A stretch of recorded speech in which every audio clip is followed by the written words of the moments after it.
დროშები უნდა შევინახოთ მანქანა.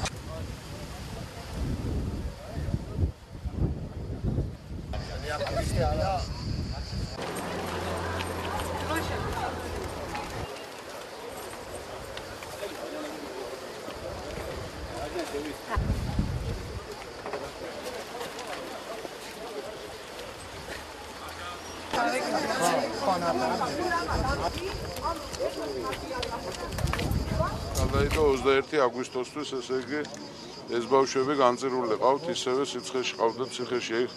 ეს ფაქტიურად აი სიკვდილ მისჯილებივით არიან. ყველა მათგანის პროცესი გადაიდო? ყველა გადაიდო მთლიანად 21-ისთვის, ანუ ერთი თვე თითქმის 3 კვირით გადაიდო, იმიტომ რომ ძვირფასი ბრალდება არ არის მზად.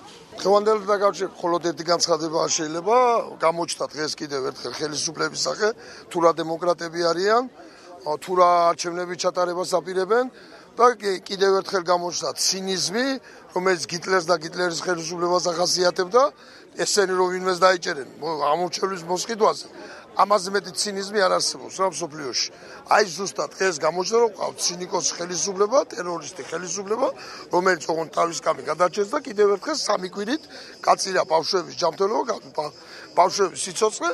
კიდევ ერთხელ დავჭვდით, რა სასამართლო გვაქვს, რა დემოკრატიულ ხარისხის ქვეყანაში ვცხოვრობთ. დღეს პროცედურულადაც იყო შესავალი სიტყვები წარმოთქვა ბრალდებისა და დაცვის მხარემ, ამის შემდეგ როგორც წესი ხდება ძირითად სასამართლო მტკიცებულებების გამოკვლევაზე გადასვლა, მაგრამ ბრალდების მხარეს, რომელიცაც ევალდებულება მტკიცებულებების წარმოქმნა, მან განაცხადა, რომ არ ყავდა დღეს მოწმეები და არ შეეძლო მტკიცებულებების გამოკვლევა. აი სწორედ ამ მოტივით და ამ საფუძვლით გადაიდო სასამართლო პროცესი 21 აგვისტოსათვის.